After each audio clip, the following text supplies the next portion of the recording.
Hey guys, welcome to my Talk Wrestling Reviews. I am your host, Boise, and this is SmackDown Live After Hell in a Cell. Oh, that is killing my voice. I've said it so many times today, but with that in mind, let's get on with it. Hit the music.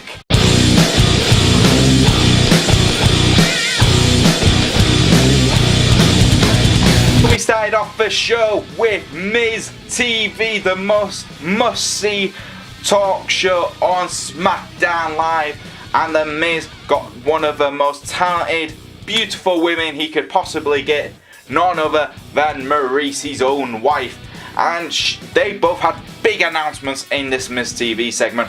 One, the Miz will be taking on Daniel Bryan at Super Showdown. Winner will become #1 contender for the WWE title. The second big announcement came from Maryse herself, stating that she is now going to leave SmackDown Live for a while to concentrate to be a mother. Obviously the crowd were cheering yes, yes, yes when they heard Maryse was leaving. This obviously boiled the Miz up too much, and that he called out Daniel Bryan. The Miz and Daniel Bryan got into a brawl. It looked like Maryse got injured by Daniel Bryan during the fight, by the scrap really. This was all a trick. Miz tried to use that. Daniel pushed the Miz into Maryse once again, seriously, well, actually injuring Maryse this time, and this ended the segment. What can I really say? The rivalry between the Miz and Daniel Bryan has fizzled out quite a bit, and I think this is all to do with the writing. I don't think the writing has been 100% when it comes to Daniel Bryan and the Miz. When their match came up to SummerSlam, that was really well put together. Since then, it's kind of fizzled out a bit. But I think this final match at Super Showdown, winner becomes #1 contender. I think that adds a little stipulation which really does work. I don't think it helps with Maryse and Brie Bella being involved in the last match. I think that kind of watered down the rivalry a little bit. But yes, this is a really good segment. I really enjoyed this. I'm going to give this a 7 out of 10. The first match of the night we got though was Kofi Kingston taking on Cesaro. Now this was I felt not the best match we've seen these two had, because they've had matches before and they've had really good matches, but the possibility of the Bar versus the New Day really excites me. Reason is, New Day and the Bar have announced that they're going to take each other on for the SmackDown Live titles at the Super Showdown, and that's great, but these guys haven't really had time or chances to actually get both teams to really have a great chemistry match. I think this could actually happen at Super Showdown. But let's get back to the match. The match itself was really well put together. Again, these guys do have good chemistry, and let's be honest, it's a quick match. It was very quick. It wasn't rushed. It was just quick. There's a difference. Most of the matches on Raw were very much, you felt they were rushed. This one felt like it had to be a quick match because of the announcements of what's going on during the show. This really did work out in its better. The match itself worked. Kofi Kingston got pinned by Cesaro, giving Cesaro and Sheamus that upper hand before the Super Showdown, which I think they need. They need some momentum going into it, and getting a pin over Kofi, who for a lot of people is one of the most talented guys on the SmackDown roster, not just in New Day but in all of SmackDown, really does give them that little bit of momentum. And I think they could steal the show. I really do. I think this has got the ingredients to be an absolutely brilliant rivalry. We saw it with the New Day and the Usos. Now I want to see it with the Bar versus the New Day. We've seen it a few times when they did the Survivor Series matches and stuff like that, and they really did show what they were capable of doing. I'm really excited just to see where this goes next. The match itself, like I said, very quick, simple match, but it did what it needed to do.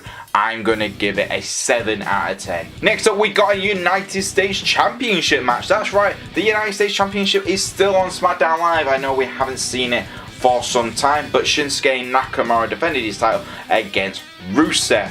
Now, before the match even started, we had a backstage segment where Rusev told Aiden English he didn't want him to come out. Aiden English lost the plot and started talking to a backstage member of staff, saying it's all because of him. Rusev Day is over. Lana overheard. She was going to tell Rusev. They rushed over to see Rusev, and Rusev said, Aiden, do you want to do the honours? and introduced me into the ring. Obviously Lana didn't have time to tell Rusev what had happened. Aiden introduces, they have a fantastic match. This was a really, really good match. They got plenty of time to build up the match. Fantastic chemistry between Nakamura and Rusev. Have really good chemistry, which surprised me. And it's one of Nakamura's better matches, which you haven't seen Nakamura have a good match in some time. But this really was one of the better ones. He really sold well tonight, and Rusev was just on fire tonight. He really got the crowd cheering him. He was very much the babyface. Rusev had Lana and Aiden English cheering him on. Looked like Rusev was about to get the victory. It was like, oh my god, Rusev's going to get the US title. He's going to get the title and something's going to happen. Oh my god, what is going to happen here? Aiden English starts telling Rusev to Rusev crush, which Lana usually tells. It confuses Rusev. He's like, what are you doing? This allows Nakamura to get a quick pinfall. Rusev loses the match where he should have won. He should have won that title there, but all because of Aiden English getting too confident, too much distracting. Rusev's getting lifted up by Lana. She's telling him to get up. Aiden English attacks Rusev. This is the end of Rusev Day. I know what you guys are thinking, and I'm thinking the exact same things. I can't believe Rusev Day is over. It's a shame, but for me, it was a really good bit. All well built up together. It's been coming for some time. We've heard the rumours, but this was really good. I think this was really well put. The match was really good, and the end bit where Aiden attacks Rusev, really well put together. I really enjoyed this. I'm just worried that the writers might mess this up, and you know, obviously, what are they going to do with Aiden English after this? What's going to happen to Rusev? These are concerns I do have, but we'll have to wait and see. Coming up, I've got a feeling we'll see Aiden English versus Rusev at a pay-per-view at some point. But for this, I'm giving it an 8 out of 10. All well put together, loved it. Next up, we got AJ Styles versus Andrade Cien Almas.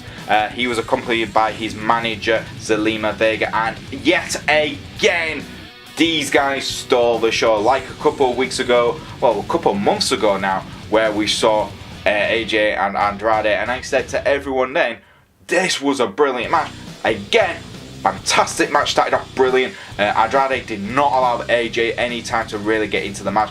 He attacked AJ when he entered the ring straight away, and he was on top for some time. The chemistry between these two guys is absolutely fantastic. I really want to see a proper rivalry where Andrade is #1 contender for the WWE title, because I think he will absolutely be a #1 heel on SmackDown Live. He just works so well.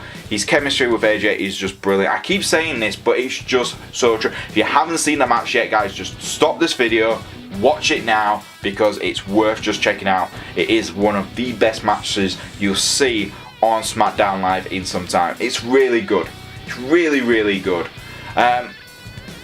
It's a back and forth type of match. Both men just giving it all. It looked like AJ...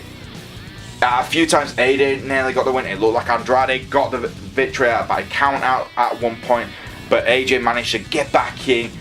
AJ finishes Andrade Cien Almas with the Styles Clash. This was really well put together. Quick reversals and everything in it, which you really want to see. AJ gets the victory, and before AJ can really celebrate, Samoa Joe comes out of nowhere, grabs AJ and goes, "You know the truth! You know the truth!" And this is all to do with AJ tapping out at Hell in a Cell. This was really, again, like I keep saying, really well put together. It was. AJ managed to fight Samoa Joe off him, chucks him into the barricades. Samoa Joe goes back into WWE Universe to hide. AJ's holding the title, celebrating his victory. Brilliant, absolutely fantastic. I love this all, and this gets another 8 out of 10. Well done, WWE. Really well put together. I just want to see Andrade Cien Almas soon become a #1 contender, because he is very talented and he has the ability to become the best heel champion on SmackDown Live. Next up, we had Asuka versus Billie Kay. This was a bit of a shame, really, because this rivalry means nothing, and we all know it. And we have Asuka and Naomi being friends now. We have Billie Kay and Payton Royce who are not very happy with this. It's just, again, the Iconics aren't good enough rivals, to say the least, are not good enough to take on Asuka. She needs someone she can really build up a feud with. Charlotte would be the perfect person right now, but she's really concentrated on, obviously we've got the Becky Lynch Charlotte feud going on, but if that ever ends, Charlotte versus Asuka would be an interesting one. It really would, maybe because it could really help lift Asuka up. She needs an opponent which really will help rebuild her brand. The match itself was really quick, it was simple. Very much Asuka got beaten at the beginning. She managed to get the Asuka lock on. 1, 2, 3. Billie Kay taps out. There we go. Asuka wins and celebrates with Naomi. I'm going to give this match a 5 out of 10. Very simple. Wasn't entertaining. It just doesn't do up for any of the women involved in this rivalry. This comes up to the last bit of the show, and the main event was the coronation of Becky Lynch as our new SmackDown Live Women's Champion. And this was fantastic. A really good way to end the show, in my opinion. Paige has the belt on a pedestal, calls Becky out. Becky comes out, she picks up the belt. Fantastic. It's a fantastic heel promo. Says, look, I don't need all the women superstars, I don't need balloons or anything, I just need one woman here, Charlotte Flair. She calls out Charlotte, and she's like, what, Charlotte, you don't want to steal my light now? You don't want to steal my spotlight like you always have? This was really strong by Becky Lynch, really entertaining. Charlotte does come out. Charlotte was a typical babyface heel. There's not a lot of people who was cheering for Charlotte. There were people cheering, but not a lot. There was a lot cheering for Becky, and this was brilliant. Becky she arrogant, cocky heel, but it's not to the crowd. She's not doing it towards the crowd. She's doing it to Charlotte. She isn't angry with the universe. And the WWE Universe is so ready to defend Becky Lynch as their champion. Charlotte, who is obviously the babyface in the story, is getting booed because everyone's like, no, this girl deserves it. She deserves everything as a champion. She deserves to be the number one. She deserves to be on the top of the mountain. And Charlotte it was such a good promo back and forth between both women. Becky even asked Charlotte to put the belt round her. Charlotte was like, I'm not doing that, I'm congratulating you and stuff like that. Becky got the biggest pop by calling Charlotte a bitch yet again. Charlotte tries to go for Becky.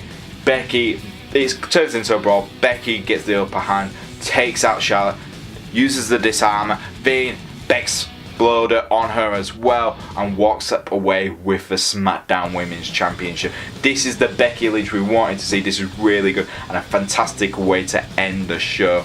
So for me, I am giving this a 8 out of 10. Brilliant, must see, just for the segment alone. And there you go, guys, that was SmackDown Live for this week. Every segment had a purpose.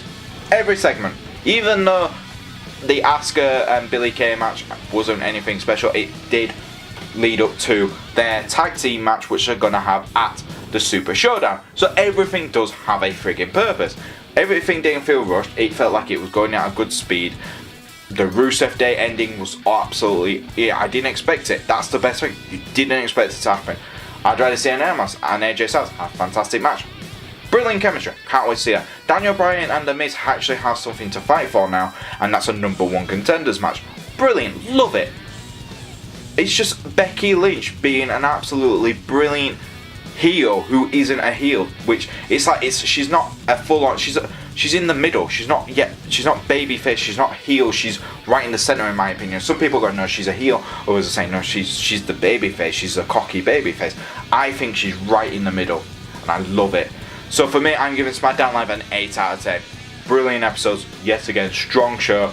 It is killing Raw again. Is SmackDown Live showing it is the #1 show right now. If you are a WWE fan, you should be watching SmackDown. That's what I'm saying. So there you go, guys, that's SmackDown Live review from me. What did you guys think of SmackDown Live? Leave it in the comments below. And if you do like our videos, please like, subscribe, and press the notification bell so you can keep up to date with all the videos here at Smack Talk. And if you want to follow us on Twitter, you can do it at Smack Talk YouTube. And if you want to follow me on Twitter, it's at Boise88. And I'll see you guys next time on the next Smack Talk Wrestling Review.